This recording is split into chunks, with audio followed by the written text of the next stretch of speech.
All right, welcome to this explainer. I want you to transport yourself for just a second. Imagine thick fog rolling through these steep, dramatic valleys. You hear the distant echo of ancient temple bells, and then brilliant golden sunlight slowly illuminates the towering, snow-capped peaks of literally the highest mountains on Earth. Today, we're diving into the untold, incredibly cinematic history of Nepal. Think about this quote for a second. Hidden between two ancient giants, India and China, lies a land of mountains, myths, warriors, and timeless culture, Nepal. Throughout this explainer, we are going to take an epic, chronological journey through Nepal's evolution. We'll look at how this crazy geography forged a truly unique identity over thousands and thousands of years. Okay, let's dive into this. We're going to trace this timeline right from the ancient Himalayan settlements and the birth of Buddha through the medieval Mala Golden Age, into the intense unification of the 18th century, and finally, right up to the modern republic of the 21st century. Let's start at the very beginning. Part 1. Ancient Foundations in Spirituality. So, for thousands of years, you had these incredibly sophisticated civilizations, like the Newar and Kirat, thriving right in the shadow of the Himalayas. And they were ingenious. They mastered terraced farming, which basically meant they turned near-vertical cliffs into multi-level grocery stores. Plus, long before modern globalism was even a thing, Nepal was this vital trade bridge. You had merchants walking yaks wrapped in heavy wool across freezing mountain passes just to trade salt and other goods. It was, essentially, the original international supply chain. And you know, that ancient trade brought with it some deep, deep spirituality. Sites like the Swayambanath and Pashupatinath temples, they weren't just buildings. They were the bustling, beating heart of the whole community.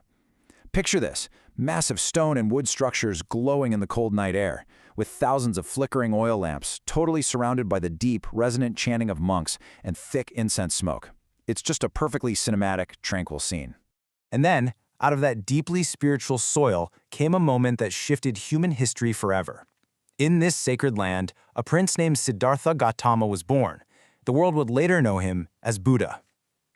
Taking place in the sacred gardens of Lumbini, bathed in morning mist, this single event permanently cemented Nepal's roots in global spirituality and meditative practice.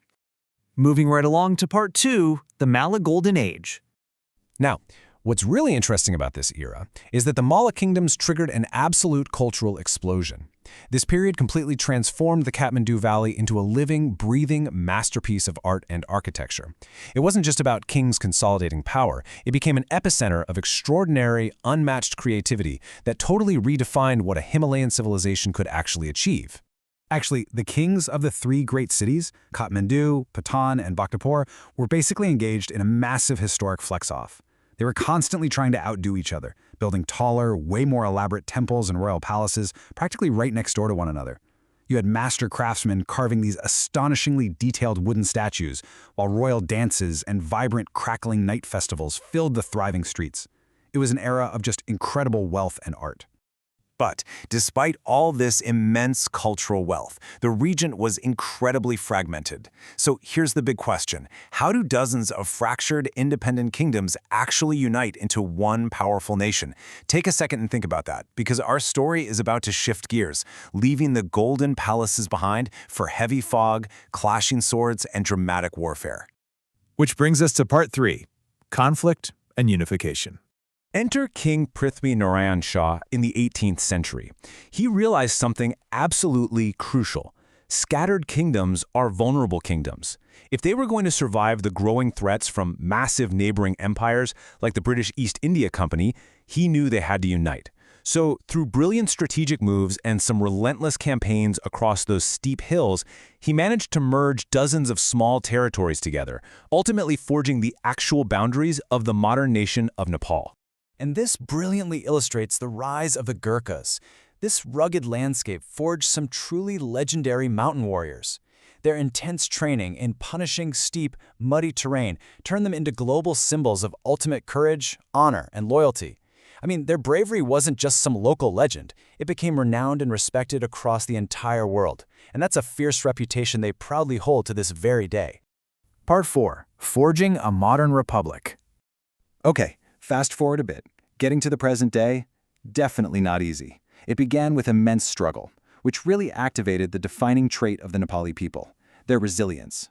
And from that resilience came hope, which ultimately culminated in the establishment of a modern federal democratic republic. They overcame extraordinary challenges, both political and natural, to establish a modern identity that truly represents the voice of the people.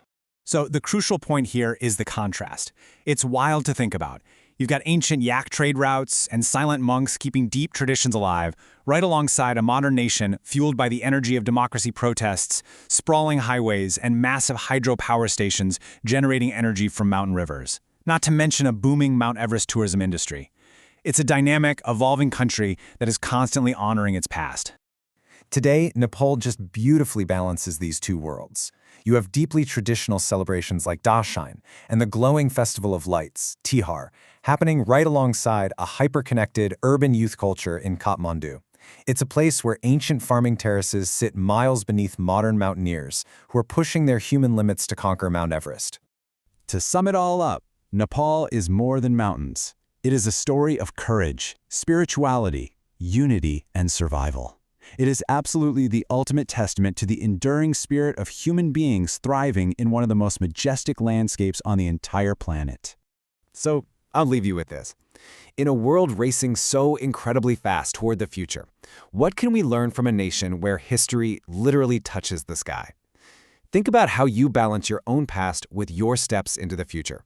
I really hope this explainer inspired you to dig deeper into this incredible culture.